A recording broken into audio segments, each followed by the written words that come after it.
Welcome back. Now, mental illness is a disease, but it's not something we should stigmatize or sweep under the rug. We need to take it head on. Now, the filmmaker behind No Alternative hopes to do just that. Take a look. They call me sucker the toad. They call me time after time as I'm working my flow. No Alternative is an indie film set in the 90s about aspiring rapper Bri Da B. Yeah. The film is more than about a female rapper. Bri Da B is struggling with mental illness. 1 in 4 people in this country suffer from mental illness. So odds are everyone who's watching this right now knows someone very close to them who has a mental illness, but so very few people talk about it. Joining me now, writer and director William Dickerson. William, thanks for being with me tonight. Hi, thanks for having me, Tommy. Now, we've discussed this before, and I saw the trailer there. It looks like a very interesting film, beyond being entertaining, but how does your film change the narrative surrounding mental illness? Well, I think, well, first things first, it's not an after-school special by any means. It's an edgy film. It's a, may I say, controversial film, but it deals with an underlying fact, and that fact is that 1 in 4 people in this country suffer from mental illness. It's something that is rarely talked about. You know, odds are we're dealing with a family member who's mentally ill, and I find I've been working in the film business for a number of years, and most modern entertainment treats it very black and white. It's either really crazy or really quirky, and there aren't a lot of shades of gray in between. So I've had mental illness in my life with my sister, and my mission is to convey it as real and authentically as possible, to talk about it as much as I can, in the hopes of destigmatizing it, so we can finally see characters on the screen who are mentally ill but are normalized, treated like any other character. Well, the thing about mental illness is we refer to it as mental illness, but there are so many layers to mental illness, and oftentimes it's coupled with addiction problems as well, so that's Correct. another element to be discussed. Many times those things go hand in hand, and making it even more stigmatizing, even more challenging. Those often with mental illness turn to addiction as an outlet. I've also had mental illness in my family, depression in my family. My grandfather dealt with depression, also with alcohol addiction because of his depression. So these things need to be discussed. We need to remove the stigma. So the storyline of your film, you said that it's controversial. In what way do you think that would strike someone as controversial? Well, it takes place in the early 90s. It was an early 90s period piece. That's when I was a teenager. And there's a lot of autobiographical elements to it. It's fiction, but all the characters are inspired by real people. The main character, Bridget, is a 15-year-old who lives in middle-class to upper middle-class Yonkers, New York. She primarily is surrounded by people who are like-minded, similar ethnicities, and she rejects the alternative music craze and decides to become a gangster rapper. And my sister did this. My sister suffered from borderline personality disorder, and she was a brilliant artist, but she often she struggled with channeling her emotions, and one of the ways she was able to do it was by becoming a completely different person. And that person was, she took the persona of a black male rapper, which seems a little bit crazy, and it was in a certain sense crazy, but there was also this spark of genius there and brilliance, and we really delve into that in this film. So if something's going to be controversial, perhaps that might be a controversial element to it.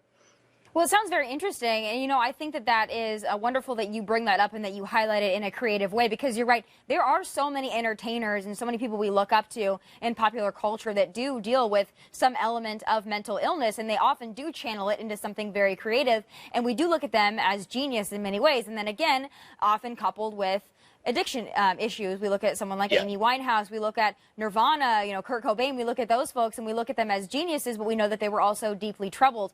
That was a lot brought up in the 90s, as your film takes place in the 90s. How do you think that we've progressed in this conversation since the 90s to where we are today? Well, there has been a lot of progress, I will say. There's still a lot of progress to go to. When my sister was diagnosed, first of all, she was misdiagnosed from the get-go. And in the early 90s, there was this kind of epidemic of prescribing these antidepressants and SSRIs, like with the birth of Prozac and Zoloft. And psychiatrists would often say, well, try this drug for a month. That doesn't work. We'll wean you off that and bring you on to something else. And I think just now, 20 years later, we're finding that mentality has had detrimental effects on the patients. So I think we're more aware of what these types of mental illnesses are. Like borderline personality was rarely diagnosed. Now it's diagnosed more. The human brain, oddly enough, we're such an advanced society, but we still don't know a lot about the human brain. And I think it's just going to take the right mixture of drugs and therapy and people being open enough to say, hey, I feel sick, and it's a mental illness. Right. And part of the reason why my sister was, struggled because she felt like she couldn't open up because of that stigma.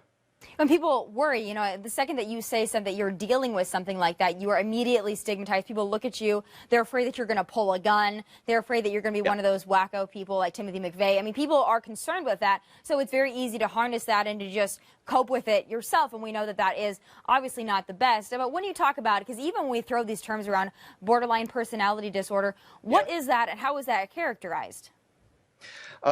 Well, it's essentially an extreme social anxiety disorder where you have mood instability, not dissimilar to bipolar, but the main trait of it is you're the type of person, if you have it, you're the type of person that draws people in very easily. You gain friends and gain trust, and just as quickly as you gain friends, you start to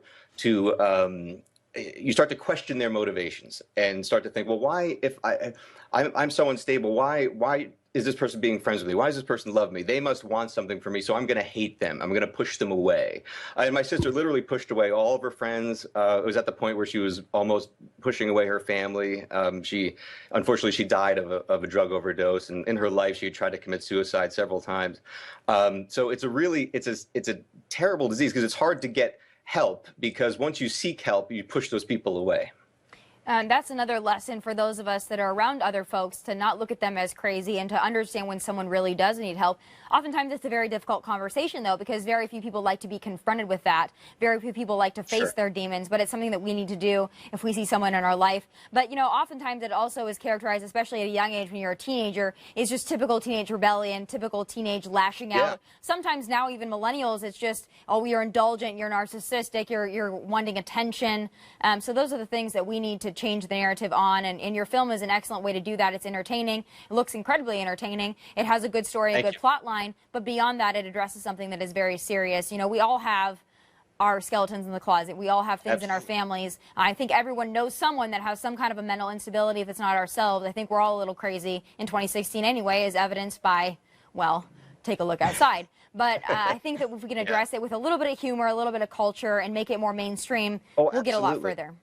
Yeah, and I think the times are changing, and I think that all good art comes from a movement in culture, and not to get political, but on whatever side of the spectrum you are with this election, I think people can react through art. I mean, frankly, there's been a glut of good movies in the past few years. I mean, Hollywood has been making, remakes and reboots and huge movies that have neglected character, and the indie movies that I grew up on and loved, that were challenging and that tried to say something, they've been marginalized. So I'm hoping at least, this will, energize the artistic community.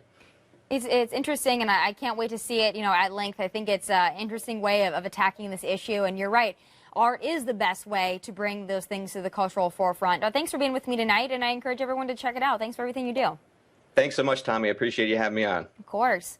Well, coming up, people with disabilities might have challenges, but they are fearless and inspirational in countless ways. Now, the Easter Seals of North Texas join me in Dallas. That's coming up next. We'll be